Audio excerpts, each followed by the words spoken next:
head fell off. Help me!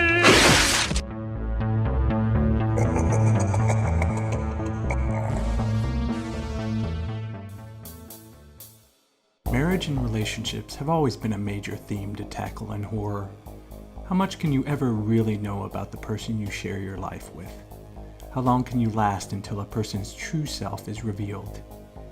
In horror, it's something that can make one go absolutely mad.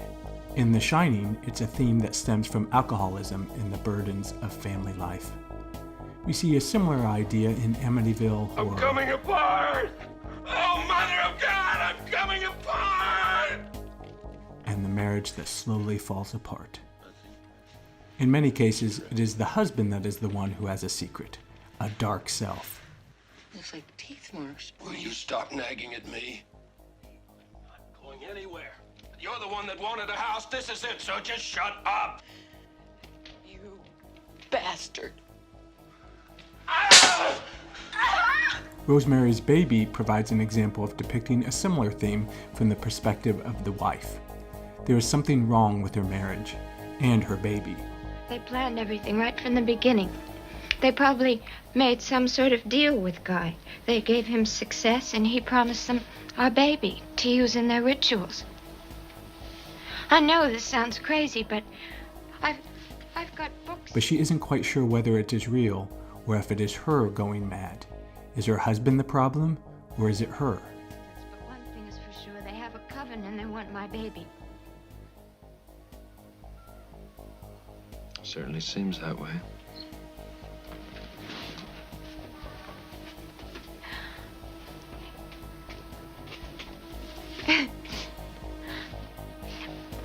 I was afraid you wouldn't believe me. But what we see more and more is the idea that women can be the ones with a dark secret, a true self, that they can never reveal to their husband. They may have an idyllic life in some ways, but underneath is a secret that cannot be spoken of. And when it finally is, the truth is revealed, and that often means the horror is revealed as well. If you like this video, check out Scary Stories, available now on streaming and DVD.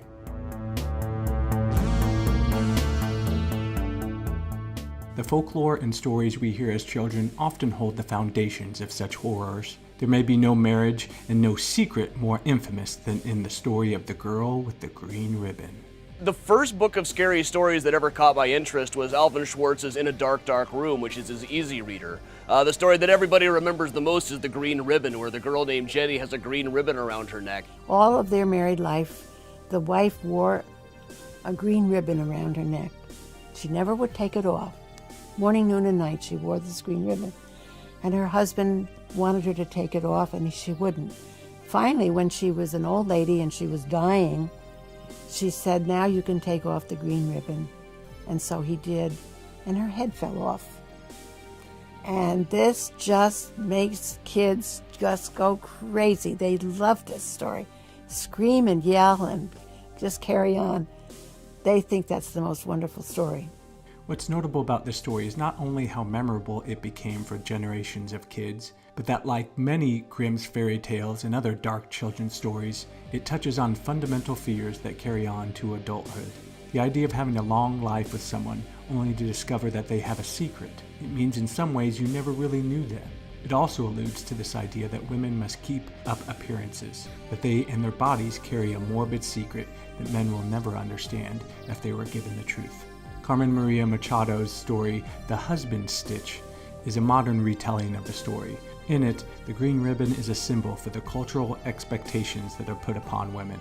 Their bodies are meant to be kept together for men's desires. The green ribbon is decorative. It is meant to make the woman look attractive. Prevents disorder, having a woman's head fall off or in practical terms do something out of social conventions is bad. So the green ribbon keeps chaos at bay. It makes sure she is socially acceptable. It is a restraint, like a wedding band, only around the neck. Around the neck, just as if the man was choking her with it. Or like a dog collar, or a noose. The green ribbon represents control. It is all of these things that make the green ribbon a fascinating symbol, and also something similar to other stories we see in horror. This is one of 3 episodes in which I'll be delving into the different stories featured in Tales from the Darkside The Movie. The tale Lover's Vow has similarities to The Green Ribbon. The story is based on a Japanese folktale called Yoki Onna. Of the many versions of that story, a common one features an ice spirit or ghost who becomes infatuated with a man, marries him, and they live together for years. One day she is coaxed into taking a bath, and when she does, she dissolves into the water. In Lover's Vow, the story has a distinct gargoyle twist. Preston is a down-on-his-luck artist. And then the horror begins. Speaking of heads coming off. Help me! Help me!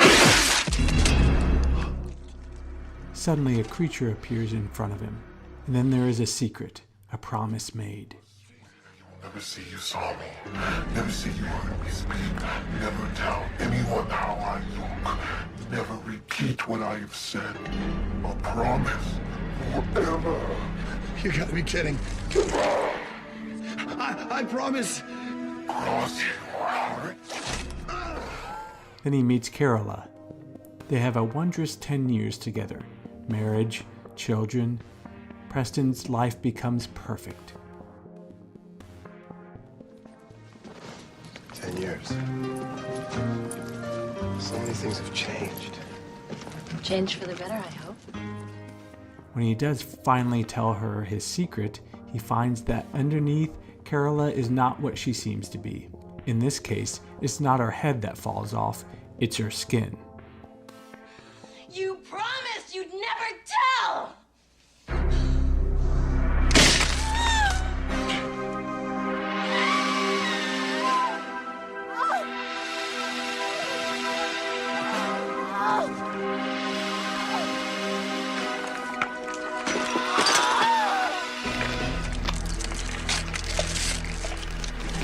Oh, God. You broke your promise, you idiot! I loved you! It's a truly sad story. What's interesting is that the choice to cast Ray Don Chong gives the story a racial component. There is an anxiety involved with marrying someone of a different race or with a background unlike your own. When it is revealed that their children are also the same as she, it touches on themes of hereditary, race and cultural mixing, and the fears and tensions that can be a psychological undercurrent.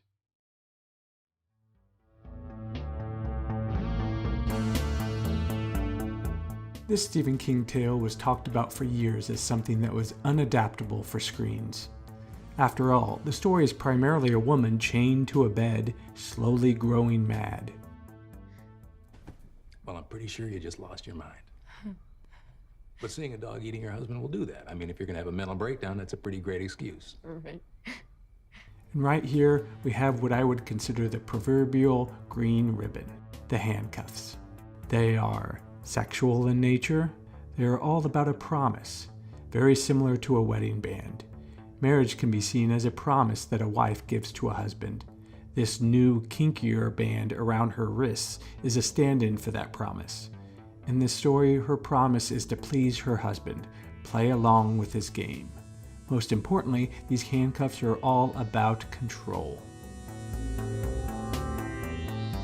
When her husband dies of a heart attack, what follows is Jessie's maddening attempts to survive the situation, and her memories come flowing back to haunt her.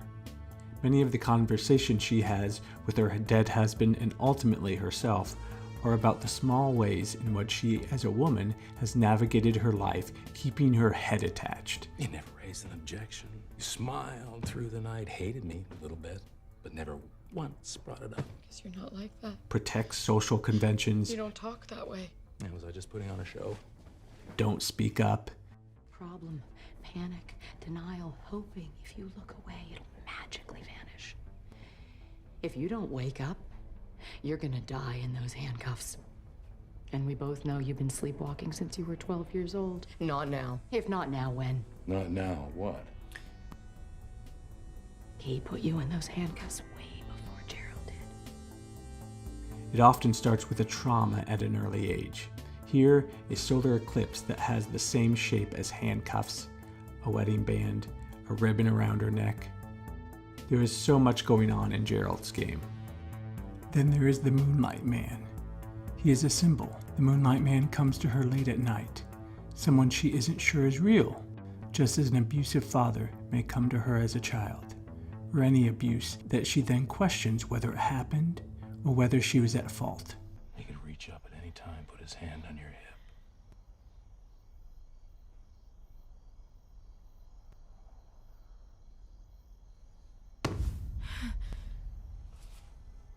And if he wants that cold, dirty hand on your soft, warm flesh, there's not much you can do about it, Mouse.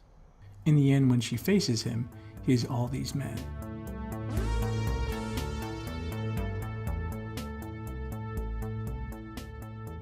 He too breaks from his chains, and she finds out that he is real, not imaginary, and also he is something she can confront.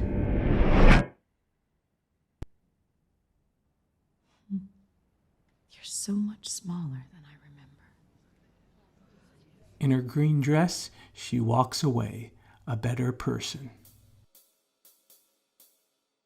Marriage, our secret selves, and what lies beneath are rich themes that horror is ripe for taking on. I look forward to seeing what new films might take on such heady topics. If you haven't already, please check out Scary Stories, now available on streaming and DVD. Thanks for listening to this episode of Scary Studies, the series that examines the stories, movies, and myths of what we find scary. All done with the ultimate message. Horror is fascinating.